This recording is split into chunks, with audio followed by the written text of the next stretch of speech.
Good morning, my friends.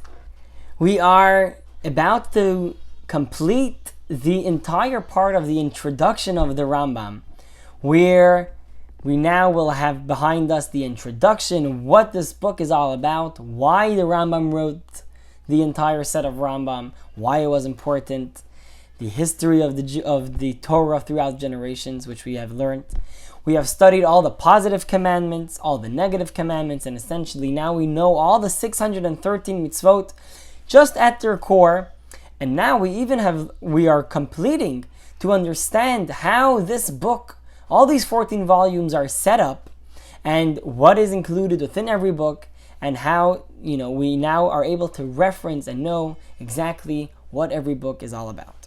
So let us get to the last part of this and have this introduction complete. It has taken us a while, but finally now we are completing this introduction, and God willing, tomorrow we will get to chapter 1 and actually get to the laws themselves.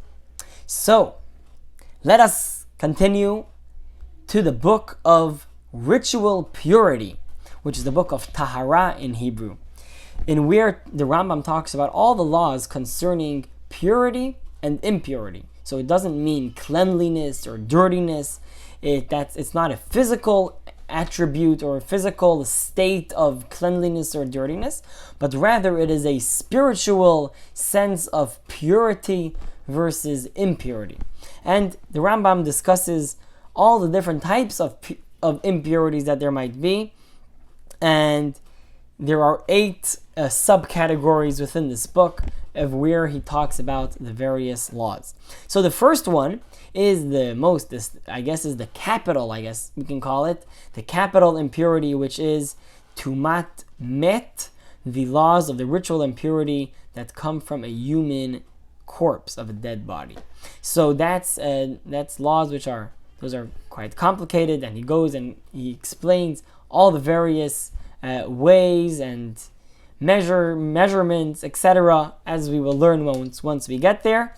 But he discusses those laws in this section.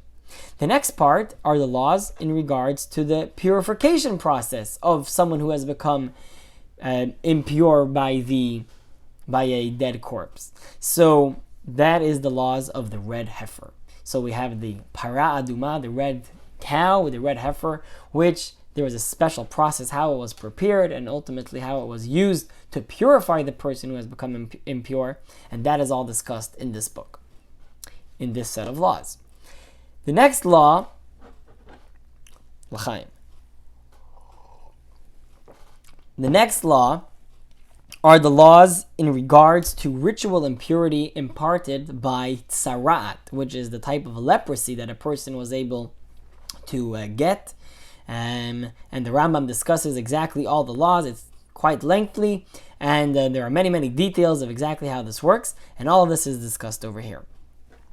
Then we have the laws of the sources of ritual impurity, which impart impurity to the places where one sits and the places where one lies. So we have literally chairs, beds, etc., places where a person might sit, and how impurity is imparted through that, and how impurity is imparted through a place where one lies. It's a whole set of laws for itself, and the Rambam discusses it over here. Now we have all the other categories and sources of ritual impurity, which take up, so there are many other small details which haven't been covered in the above mentioned, so he discusses it over here. The next set of laws are the laws of ritual impurity contracted by foods. So food can also become impure. It's not just items or people, but as well as foods, they can also become impure. There are interesting laws exactly how it works.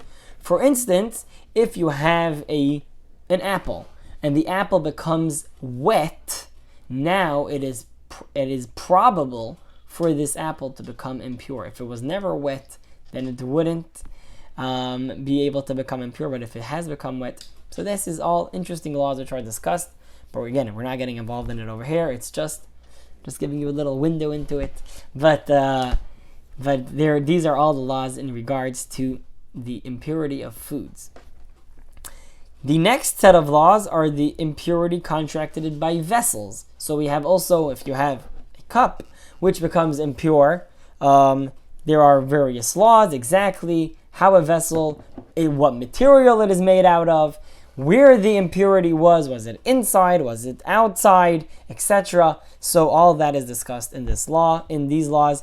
It's quite lengthy as well, many details, quite complicated, but God willing, we will deal with it when we get there. We'll try to explain it as much as possible so that we get a good picture of it. The last law over here is actually the most practical one, I would say, of this book in regards to today's practice, are the laws of the mikvah. So over here the Rambam talks about how a mikvah is supposed to be built, how it is used, when it is used, etc. And these are laws that are very important to know because a mikvah is a very essential part of Jewish life. So specifically marital life. So over here the Rambam discusses exactly the laws of how a mikvah is supposed to be, the physical attributes of a mikvah in size, in depth, in exactly how the rainwater comes into it. It's a whole lengthy procedure, quite complicated. You need to have special experts who know how to build a mikvah to do it. Not just anyone can just read the laws and then go and build it, but rather it takes a lot of expertise and a lot of deep understanding in contracting, actually.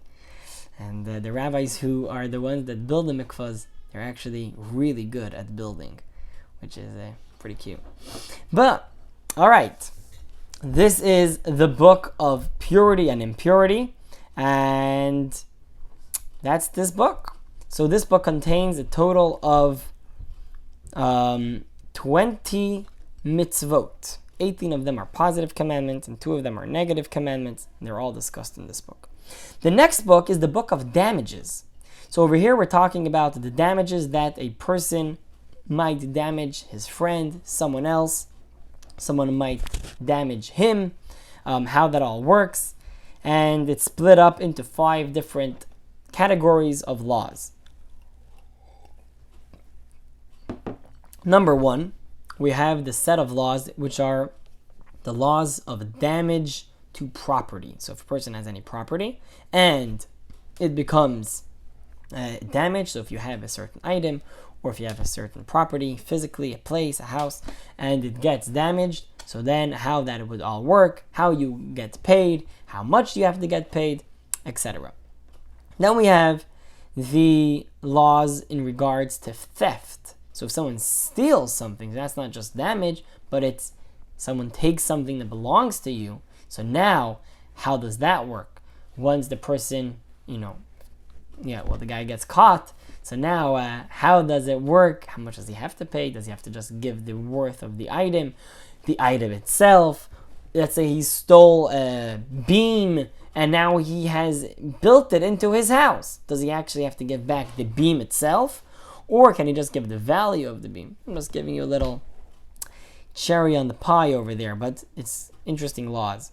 The next part of laws are the laws of robbery and the return of a lost object. So over here we're talking about someone who not just steals quietly, but rather he is a robber. So he comes and he steals things, and that doesn't only mean taking things by force. For no money can also include someone who is, telling you gotta sell this to me for this and this price, and he'll give you money for it, but it's also included in robbery. And over here he also discusses the idea of finding a lost object. If you're walking down the street and you see something that someone lost, you don't know who it belongs to, but it does have a name, it does have a certain way to trace the owner. So now you cannot just look away and say, well, I'm not going to deal with it, but rather the Torah clearly spells out that we have to deal and we have to take it and find its rightful owner. The next laws are the laws of personal injury and damages caused by another human. So if one person hurts another person, God forbid, in any way, shape, or form, he has to pay that person a few parts to this damage, what it might have affected him. It might have affected him in his health. It might have affected him in his job, and now he can't work. Many doctor bills, etc. There are many different parts, and all of that the Rambam discusses in these laws. God willing, when we get there, we're going to study them. They're actually quite fascinating.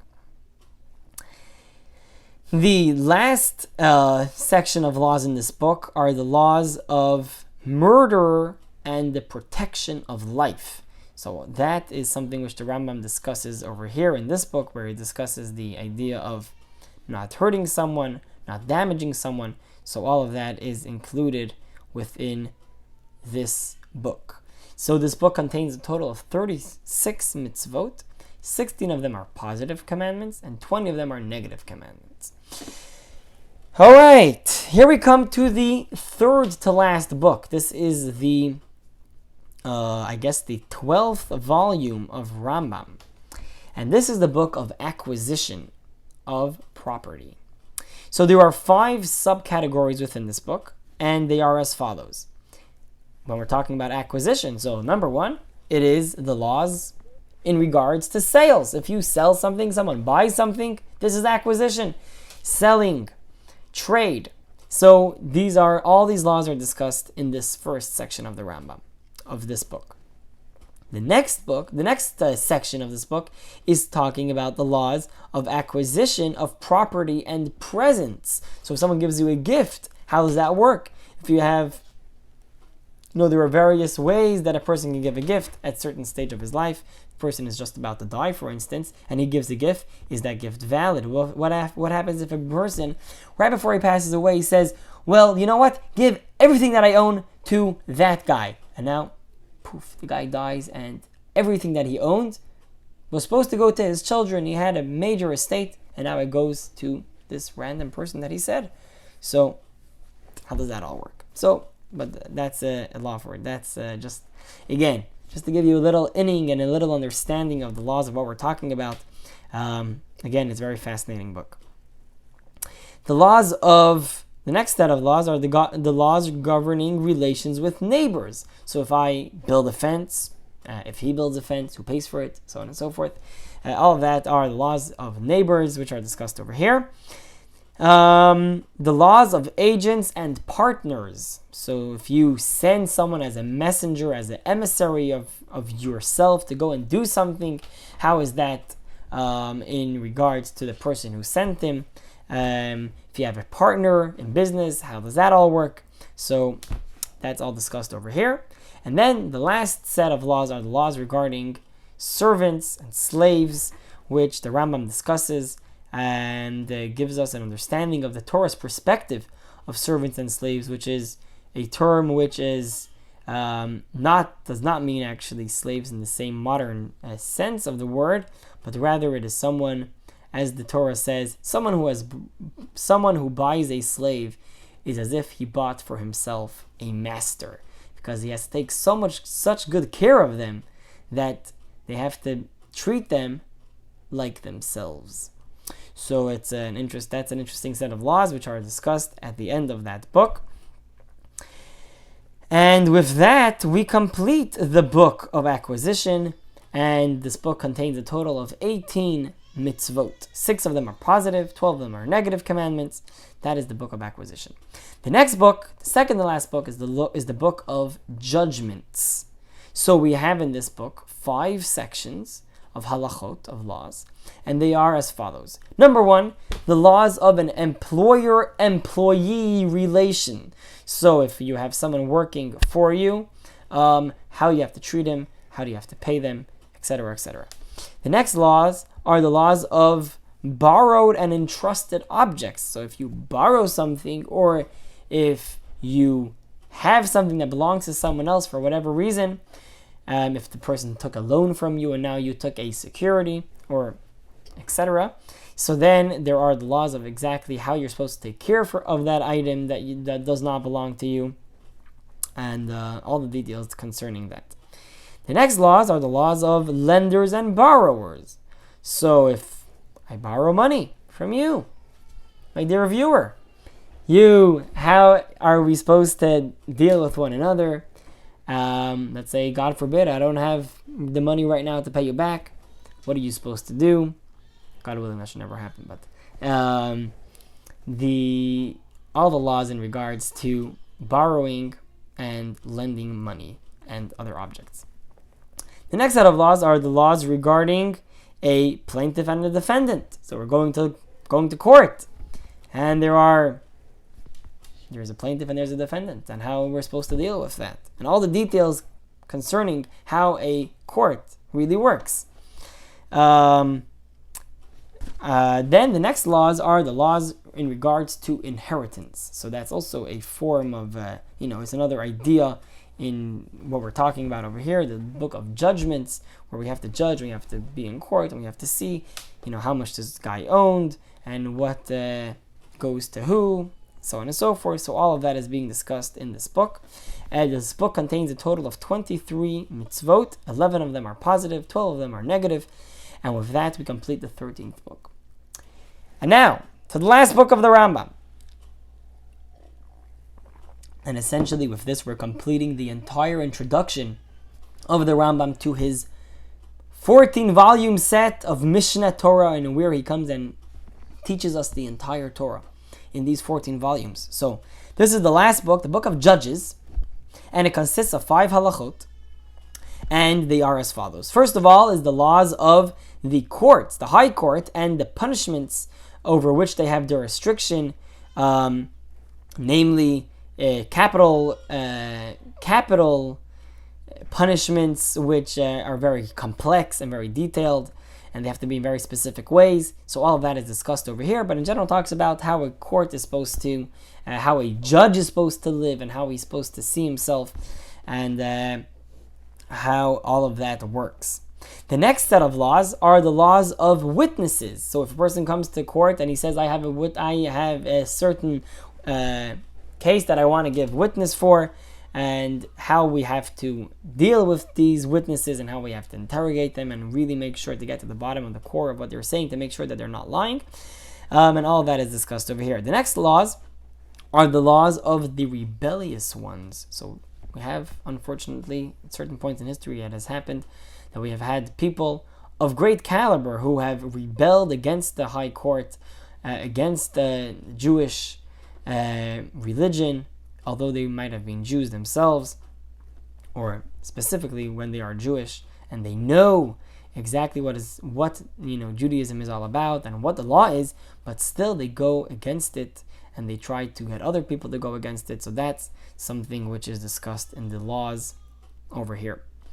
The next set of laws, and the second to last set of laws over here, are the laws of mourning. So we have, God forbid someone passes away, so then there are laws in regards exactly how we have to mourn after that person. And this last set of laws over here are the laws of kings and their wars, and the laws of the coming of Mashiach. So over here he talks about how a king is supposed to live his life, how when he goes to war, how that has to be, what's the outlook. And lastly, but not leastly, are the laws, the last two chapters of the entire Rambam, of his entire work, where he begins by the law of belief in God, all the way through everything which we have discussed. He comes to the end of it where he discusses what is going to happen at the end of times when Mashiach will come, the coming of the Messiah, which will come, God willing, speedily in our days. And he discusses it, and he tells us what it's going to be, what is the base law of the coming of Mashiach, although we can't know exactly what's going to happen, but he gives us a general outline, what is important, what we have to know in regards to that. And this book contains 74 mitzvot, 27 of them are positive, 47 of them are negative commandments. So there is a total, within all these 14 books, 83 sections of laws. And included within those 83 sections, we have all the 613 mitzvot. They are sprinkled, so to speak, throughout all of these laws. And now the Rambam says, I will begin to explain the rules governing each mitzvah and the relevant laws that are included with them, according to the order of these halachot, of these sections of laws, with the help of the Almighty. And with that, the Rambam completes his entire introduction to the Rambam, which we have now so amazingly studied over the last 2 weeks, give or take. And now we, God willing, tomorrow will be studying the laws of the foundation of the Torah, chapter 1, section 1. Get ready for tomorrow. God willing, it's going to be very exciting. Have a very good one, and we will see you.